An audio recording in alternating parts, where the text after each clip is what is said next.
Magandang hapon, ito po ang ating weather update patungkol sa minomonitor natin na si Super Typhoon Nando. Ito po yung ating image based on Doppler radar. Ito rin po yung nagpapakita ng kahalagahan ng mga instrumento natin dito sa Pag-asa. Ito yung nakatulong para ma-identify natin kaninang 3 p.m. na naglandfall na itong si Bagyong Nando dito sa Panwitan Island. Isang maliit na island po na part pa rin ng Babuyan Islands and then part ito ng Calayan, Cagayan. And dito naman sa ating latest satellite image, kung makikita natin yung mata ng bagyo, very well structured po. Ibig sabihin ay malakas po itong bagyo na ito.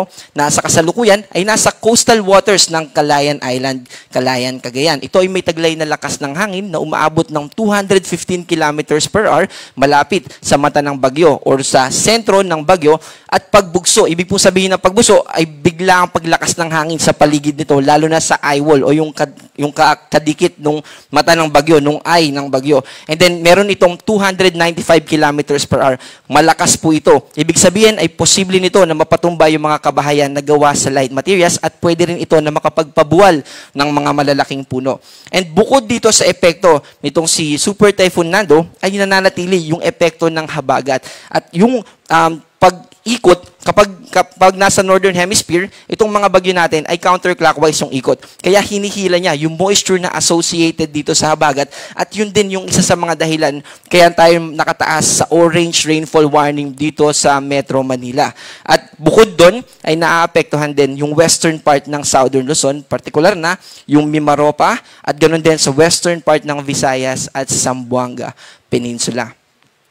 Para sa ating latest track na tatahakin na nitong si Bagyong Nando, today po, nandito siya sa coastal waters ng Calayan, Cagayan.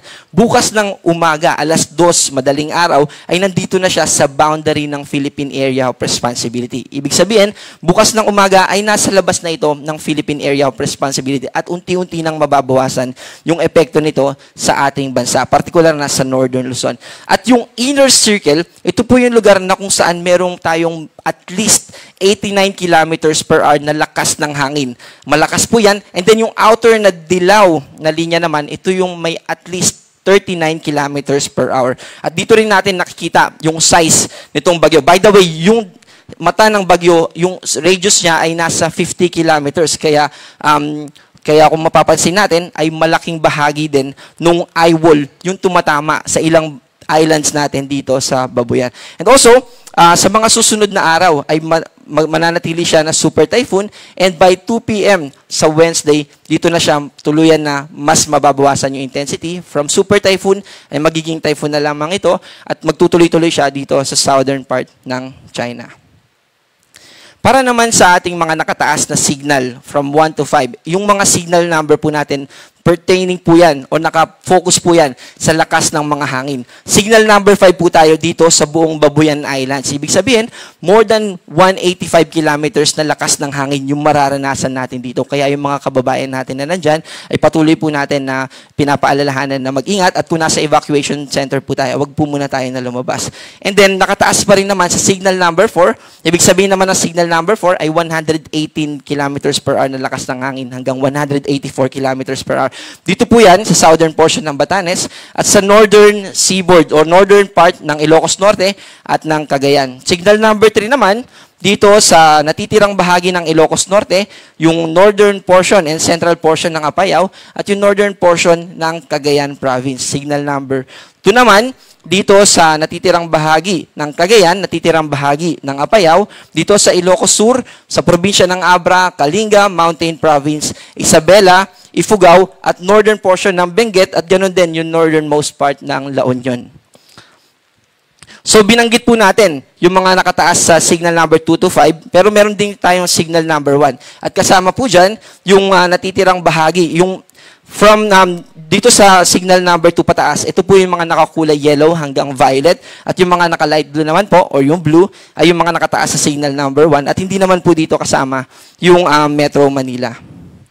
Yung signal number 1 naman, 39 to 61 kilometers per hour yung lakas ng hangin na associated dito. So binanggit po natin yung lakas ng hangin na associated o kaugnay dito sa bagyong Sinado. Ngayon naman ay punta tayo sa rainfall. Gaano kalakas ng mga pag-ulan yung inaasahan natin sa susunod na 24 oras. Dito po sa mga nakakulay pula, ito yung mga probinsya ng Ilocos Norte, Ilocos Sur, La Union at Benguet. Makakaranas tayo ng 200 millimeters na mga pag-ulan. Ibig sabihin nung ganung amount ay posible yung malawakan na mga pagbaha at ganun din yung pagguho ng lupa, lalo na sa mga nakatira sa mountainous o bulubundukin na lugar. And then orange naman, dito sa Abra, Apayao at Cagayan, 100 to 200 millimeters. Ang ibig sabihin niyan, within specific province, halimbawa sa Abra, posible tayo na makaranas ng mga multiple, mga ilan-ilan na mga pagbaha doon sa probinsya na ito at posible din naman yung mga pagguho ng lupa. And then yung 50 to 100 millimeters, dito po posible yung mga localized floodings or yung mga flash floods na panandalian lamang. Dito yan sa Kalinga, Mountain Province, Ifugao, Benguet, Nueva Vizcaya, Pangasinan, Zambales, Bataan at Occidental Mindoro. Yung mga walang kulay, hindi po ibig sabihin yan ay hindi po tayo makakaranas ng mga pag-ulan. Relatively, mas mababa lang na mga amount yung ating mararanasan. Pero, posible pa rin na makaranas tayo ng mga pag-ulan. So, ito po ay today hanggang bukas ng hapon ng 5 p.m. Pero simula bukas ng 5 p.m.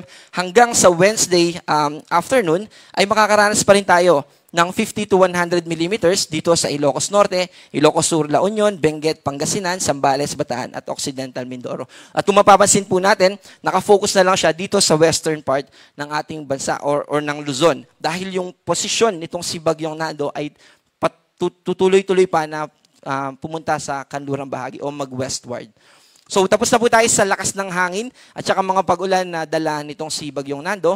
Ngayon naman po, yung mga hangin na hindi naman direktang dulot nitong si Bagyong Nando. Ito ay dulot naman ng southwest monsoon or habagat. So yung strong to gale force na mga lakas ng hangin ay pwedeng umabot yan ng 88 kilometers per hour. So yung difference po nito sa mga may signal number, ito pong lakas ng hangin na to ay pabugso-bugso lang. Gustiness po ito. At hindi ito yung pangmatagalan na lakas ng hangin. Ito yung panandalian lang. At kasama po dyan, yung Metro Manila, Central Luzon, of course, yung mga hindi po nakataas sa signal number. And then yung Calabarzon, Bicol Region, Mimaropa, Visayas, at Mindanao. Bukas ay magpapatuloy yung malalakas na hangin na associated dito sa habagat. At kasama dyan yung Metro Manila, Central Luzon, Calabarzon, Bicol Region, Mimaropa, Visayas, Zamboanga Peninsula, at Dinagat Islands. And then by Wednesday, yung Luzon Island natin ay patuloy na maapektuhan ng pabugso-bugso ng malalakas na hangin, including yung Panay Island. Meron pa rin po tayong nakataas na gale warning. Ibig sabihin ay mahigpit pa rin natin na ipinagbabawal at dinidiscourage natin. Huwag po muna tayo na gumawa ng anumang aktibidad dito sa ating karagatan, lalo na dito sa mga may color na red dahil posible na umabot ng 14 meters yung ating mga pag-alon dyan. At bukod pa po dito, ay meron tayong nakataas na storm surge warning. Ito po yung taas ng alon na tatama sa ating coastal areas. Ito po ng mga nakakulay pula na ito yung posibleng umabot ng 3 meters or higher na mga pag-alon sa ating coastal areas. At kung nakatira man po tayo malapit sa coastal areas, ay lumayo po muna tayo dito. At dito naman sa mga naka-orange, 2.1 to 3 meters yung storm surge na posible natin na ma-encounter. And then 1.2 meters naman and below dito sa mga yellow. Again, nung bago po lumapit itong si Bagyong Nando, paulit-ulit po natin pinapaalalahanan yung ating mga kababayan sa mga dapat gawin para maiwasan. After all, ang gusto po natin mangyari ay manatili tayo na ligtas at mabawasan yung mga damages na pwede naman natin na mabawasan kung kaya naman po natin. Kaya ngayong habang may bagyo po at naaapektuhan tayo, gusto po natin na paalalahanan yung ating mga kababayan na patuloy na makinig ng balita at mag-monitor po sa ilalabas ng mga warnings and issuance ng Pag-asa. And also, manatili po tayo sa itinakdang evacuation center until sabihin ng mga local DRRM officers na ligtas na. And also, of course, yung mga DRRM officers natin ay nag-update din sa atin kung ligtas na. Mahirap po na lumabas tayo bigla at tayo ay mapinsala. At ganoon din, gusto natin paalalahan na patuloy tayo na mag-ingat at kung hindi talaga natin maiiwasan at kailangan natin lumabas, ay gumamit po tayo ng posibleng magprotekta sa atin. Halimbawa, magsuot tayo ng helmet or any protective gear para hindi po tayo ma-aksidente or mapinsala.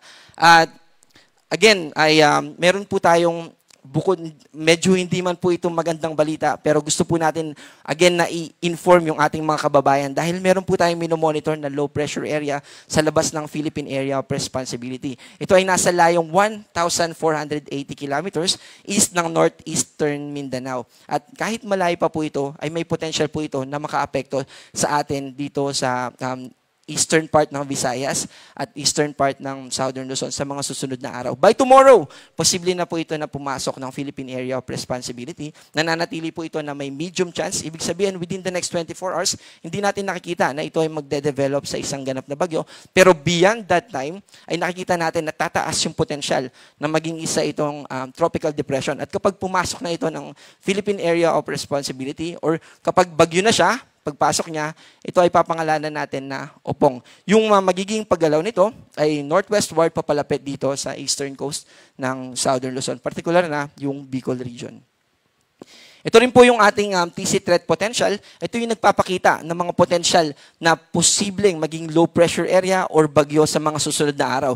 2 linggo po ito. Ito po yung week 1 from September 22 to September 28. Dito po ay makikita natin na si Bagyong Nando ay tuluyan na nalalabas ng Philippine Area of Responsibility papunta sa Southern China. At ito namang low pressure area na ating binomonitor ay magpapatuloy dito sa paggalaw niya pa-northwestward papalapit dito sa ating coastal areas. At kung makikita natin sa week 2, from September 29 to October 5, ay magtutuloy-tuloy itong yung LPA natin ngayon papunta dito. At ito po ay base sa ating TC threat potential at may posibilidad pa rin po na ito ay magbago kaya manatili po tayo na updated. At again, meron po tayong nakataas ngayon na orange rainfall, heavy rainfall warning dito sa Metro Manila at sa karatig na probinsya. Kaya makakaranas po tayo ng mga pag-ulan sa susunod na 1 hanggang 2 oras. Ang susunod po natin na Tropical Cyclone Bulletin ay ilalabas mamayang alas 8 at yung susunod natin na live weather briefing ay mamayang alas 11 ng gabi. Ako po si John Manalo, ang panahon ay nagbabago, kaya maging handa at alerto.